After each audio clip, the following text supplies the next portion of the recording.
kamera saya. Kamera Kasih. kiri. 1, 2, 3. Teman-teman media 7 Oke. menit ya. Boleh dari Silakan sana. teman-teman. Reza, gimana rasanya kembali menjadi aktor setelah kemarin kan kayak setahun sibuk menjadi sutradara gitu. Selalu seneng lah. Itu rootsnya, itu kan akar saya. Jadi saya punya kecintaan terhadap dunia seni peran. Pak Sunil tahu persis tentang bagaimana saya bekerja. Kinoy tahu saya bekerja seperti apa sebagai aktor. Jadi saya selalu menjaga profesionalisme saya bekerja. Berusaha selalu untuk menampilkan yang terbaik yang saya mampu, dan mudah-mudahan itu bisa terwujud lewat film Susana ini, dan bisa dinikmati penonton di Lebaran nanti. Apa sih yang membuat kamu kayak sampai menolak 1-2? Sebenarnya bukan literally menolak ya, tapi lebih karena memang pada waktu itu tuh jadwalnya benar-benar produksi harus berjalan, tapi jadwalnya juga nggak ketemu. Jadi ya, ada film lain gitu. Pada saat saya mau harus start sekian, dia juga harus start. Iya, Nggak gitu. pernah ketemu, nggak jodoh aja gitu. belum berjodoh. Belum berjodoh. Tapi kan akhirnya ternyata berjodoh juga di universe yang sama. Gitu. Tapi Mas Reza ke fans secara pribadi nggak? Jadi saya tuh pernah punya pengalaman dengan Bunda Susana. Di awal karir saya ketika saya mengerjakan film horor, saya tuh ada satu press conference di mana waktu itu sekaligus kalau tidak salah merayakan ulang tahun Bunda Susana, dan saya hadir di situ. Jadi pernah bertemu dengan Bunda Susana walaupun tidak terlalu banyak berinteraksi. Dan menurut saya baru saja menyelesaikan film dokumenter, menonton film dokumenter dari Bunda Susana. Dia bukan hanya seorang legenda ya, tapi beliau adalah seseorang yang betul-betul membawa horor klasik Indonesia to the next level.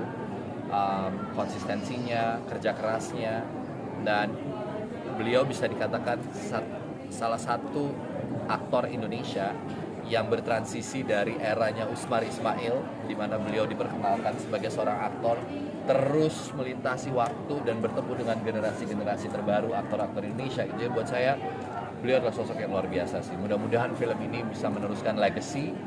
Bayangkan, ini nama asli yang dipakai menjadi sebuah IP besar, dan kita membawa ini ke level berikutnya. Pak Sunil Kinoy membawa ini ke level berikutnya dengan satu suguhan yang mudah-mudahan nanti teman-teman masyarakat semua bisa menonton bagaimana elevasi yang ada di film Susana ini.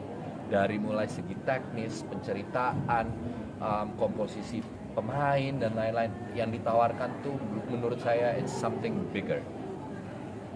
Mas Sunil mungkin bisa diceritain proses make up untuk namanya itu seberapa kompleks? Oh ya, sangat kompleks karena lu namanya itu harus memaintain berat badannya. Kalau dia kurus atau gemuk, itu prostetiknya gagal, harus diulang lagi gitu. Jadi makanannya juga kita jaga supaya dia nggak kurus atau gemuk lagi gitu. Nah, kita ke Bali 2 kali untuk melakukan prostetik proses gitu. Saya kurang suka, kita ulang lagi, dibuat lagi, dicek lagi, oke, semuanya udah oke. Kira-kira 2 minggu sebelum syuting saya telepon orangnya, saya bilang saya masih kurang suka. Dia kaget, itu udah cetak.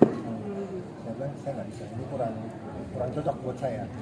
Semuanya udah panik, dicoba lagi, di cutting lagi, masuklah tim CGI yang dia bilang, Pak, kita bisa bantu dari segi komposisi wajahnya supaya lebih mirip lagi. Kita melakukan tes, nah di situ saya lihat ini baru kelihatannya sama. Saya mungkin mau nambahin sedikit ya, yang saya senang di bagaimana kerjasama dengan Pak Sunil dan Kinoy juga, ketika kami yang ada di lokasi itu membuat sesuatu dan mungkin ada yang dirasa kurang pas atau kita tuh dikasih waktu untuk kalau ada yang perlu di retake ya kita retake demi mendapatkan yang terbaik, karena sebenarnya retake itu it's another cost of money. Jadi sebenarnya buat produser tuh juga it's not an easy job to say retake aja gitu, itu tuh konsekuensinya gede banget gitu, extra time, mungkin set yang tadinya udah dirobohin harus dibangun ulang, tapi karena ingin mendapatkan yang terbaik yang bisa kita suguhkan, Pak Sunil willing to do it. Karena ini salah satu produksi yang sebenarnya secara hari syuting kita lumayan luxury ya. Iya. Kita saya sih merasa pertama syutingnya sangat sehat, jam kerjanya sangat luar biasa baik. Kemudian kita syuting tuh sangat efektif. Karena apa? Karena waktunya ada. Kita nggak buru-buru, harus syuting, pokoknya ini satu film sekian scene harus selesai dalam sekian waktu gitu. Enggak, kita punya waktu yang menurut saya cukup baik lah untuk kita bisa syuting dengan lancar gitu. Syuting di mana Mas? Di Pangandaran. Semua all di Pangandaran. All di Pangandaran. Dan kita bangun set untuk era tahun 80-an ya. Kayak gitu. Dan kalau Yang dibangun nggak satu ya, by the way. Banyak banget set yang dibangun, yang dress up tuh banyak sekali. dan kalau udah susah-susah kita bikin filmnya terus nggak kelihatan mirip sama Bunda Susana juga sayang kan, Iya. gitu. Jadi That's the pencobaan makeup ini udah dilakukan dari 2018. Nah, saya masih belum puas, makanya kita lakukan lagi, kita berulang-ulang gitu. Itu prosesnya menurut saya paling pusing ya gitu. Karena setiap kali manusia kan beda-beda ya, ganti-ganti mukanya kan, itu yang paling sulit. Ada lagi? Kalau- Yang lain? Fokus kemana nih? Ke sutradara atau aktor nih? Dua-duanya. Dua-duanya. Ya. Why not? Gitu. Karena dua-duanya punya timeline yang berbeda ya nggak gitu. Kesenian kan. Oh, Maksudnya prioritas kemana? Waduh, saya kalau ditanya prioritas susah banget ya. Karena saya sekarang juga baru selesai mengerjakan satu proyek film juga, tapi juga sambil lagi nulis, dan ternyata semua itu bisa dilakukan bersamaan gitu. Karena kan syuting waktunya sudah jelas berapa lama, dan proses kreatif yang lain bisa berjalan bersama. Mas Gino, saya penasaran sama Pak. Perubahan fisik yang harus dilakukan untuk proyek ini. Fisik ya? Fisik kayaknya nggak terlalu banyak ya, karena saya tuh biasanya ninggalin semua tuh apa adanya dulu. Saya serahin ke Pak Sunil, Pak, physically ada yang mau dirubah, rambut mungkin mau dipotong, mau digundulin, saya nggak ada masalah gitu. Sampai kemudian Inoy dan Pak Sunil memutuskan nggak, looknya pinginnya begini, Pramuja tuh ya seperti ini gitu. Oke. Mungkin saya bisa tambah, biasa mencari karakter gitu, ikut reading dan segala macam untuk Ya, mencari apa nih poinnya gitu. Ya. Jadi cukup rajin dalam hal itu gitu. Dia nggak meninggalkan itu lagi. Untuk Saya lebih ngulik ke sama Kino itu banyak ngobrol, sama Pak Sunil banyak ngobrol. Pramuja ini mau apa sih sebenarnya, mau dibawa kemana gitu, karena ini pemahaman saya, ini yang saya pahami dari karakternya, saya perlu share dulu dong ke Kino, sama nggak nih visinya, takutnya ada yang beda dan saya harus sesuaikan. Sampai ke kostum juga kan. Sampai ke kostum kita bolak-balik kita ngomongin apa ya looknya bagaimana dan lain-lain. Jadi proses kreatif yang sangat menyenangkan sih, dari mulai proses reading, persiapan, walaupun kita nggak banyak ya sebenarnya readingnya, tapi sangat efektif. Satu lagi untuk adegan actionnya Pak, kenapa memilih untuk memadukan genre action dan horor gitu, dan juga gimana sih teknisnya gitu untuk Mas Kino, karena ini pasti big budget banget nih ya kalau misalnya. Well, sebetulnya yang dibilang action itu pengadegan ini. Saya mau meningkatkan film-film Indonesia, film-film Susana sebelumnya gitu. Kalau sebelumnya mungkin orang jatuh dan muntah gitu, saya rasa itu udah sering dibuat. Kita cari sesuatu yang belum pernah dibuat sebelumnya. Sebab akibatnya apa nih bisa terjadi gini. Jadi bukan action sekedar action gitu, tapi gimana kalau menempatkan dia di sebuah tempat yang lebih unik dan belum pernah kita lakukan dan disantet di tempat itu. Jadi bukan hanya manusia yang kena, tapi objek di sekitar dia juga kena gitu. Jadi kalau teknisnya dari awal saya udah ngomong sama Pak Kino udah kumpulin tim ya.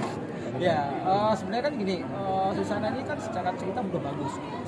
Pesan moralnya udah sangat luar biasa gitu ya, akan nanti diakui oleh penonton gitu. Tapi kan harus ada sisi entertain secara itu. Penonton kan membayar bioskop kan perlu keseruan kayak gitu. Action ini bumbunya kayak gitu, bumbunya untuk kita mengasih sebuah keseruan penonton kayak gitu. Tapi yang tidak umum kayak gitu.